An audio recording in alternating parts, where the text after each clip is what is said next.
Vous allez maintenant apprendre à résoudre un système de deux équations linéaires à deux inconnus. Un tel système se présente comme ceci. Donc, deux équations, ax plus by égale c, a'x plus b'y égale c', a, b, c, a'b', c' sont des réels, et x et y sont les inconnus. Donc, on a bien deux équations, on a bien deux inconnus qui sont x et y, et linéaire signifie que l'on n'a pas des x au carré ou des x au cube ou des y au carré, on a des x puissance 1 et y puissance 1, que des x et des y, on a donc des équations linéaires. On suppose ici que a, b, a'b' sont des réels non nuls, parce que si par exemple a est nul, ici on a by égale c, et on a donc une équation à une seule inconnue que l'on sait résoudre. Donc a, b, a'b', on suppose que ce sont des réels non nuls. Il y a deux méthodes pour résoudre ce genre de système, on va les exposer l'une après l'autre. Une première méthode qui s'appelle la méthode par substitution. Dans cette méthode par substitution, nous allons considérer une des équations et on va déterminer l'expression de x en fonction de y dans cette équation-là. Par exemple, ici, on va écrire ax égale c moins by, et comme a est différent de 0, on va diviser par a, et on va donc avoir x égale moins b sur ay plus c sur a. Et cette expression de x, on va la remplacer dans la deuxième équation, et donc x va disparaître dans la deuxième équation, on aura une équation où il y aura uniquement des y. Et cette équation, donc c'est une équation à une seule inconnue que l'on sait résoudre.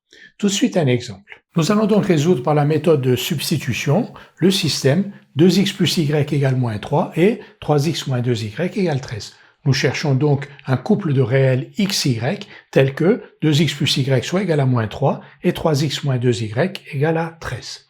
Nous allons utiliser la méthode de substitution.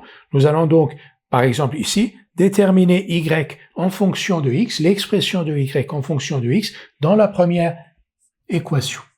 Donc on va dire que ce système est équivalent à, on va l'écrire dans le détail, y égale moins 3 moins 2x et 3x moins 2y égale 13.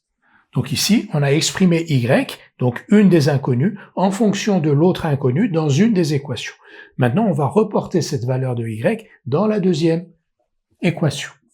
La première équation, on la garde, donc y égale moins 3 moins 2x, et maintenant on remplace tout simplement y ici par moins 3 moins 2x. Donc 3x moins 2 fois moins 3 moins 2x égale à 13. Ce système est équivalent au système suivant, y égale moins 3 moins 2x toujours, on ne touche pas à cette première équation, et la deuxième équation. Donc 3x plus 6 plus 4x, vous voyez, plus 4x, 3x plus 4x, ça fait 7x, 3x plus 4x, ça fait 7x, plus 6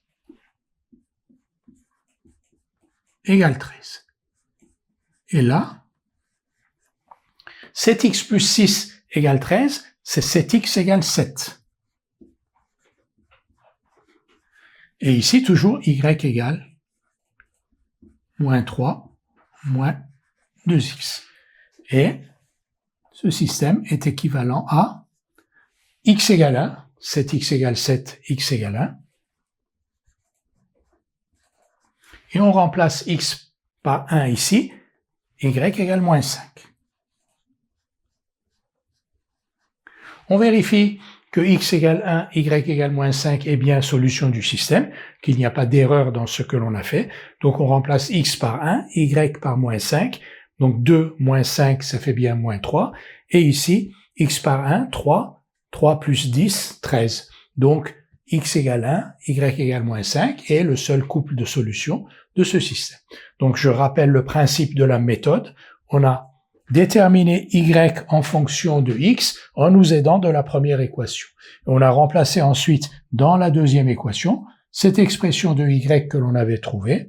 On obtient ainsi une équation où il y a une seule inconnue qui est x, puisqu'on a éliminé y, et donc une équation où il y a une seule inconnue qui est x, on sait résoudre, on trouve la valeur de x qu'on remplace dans la première équation.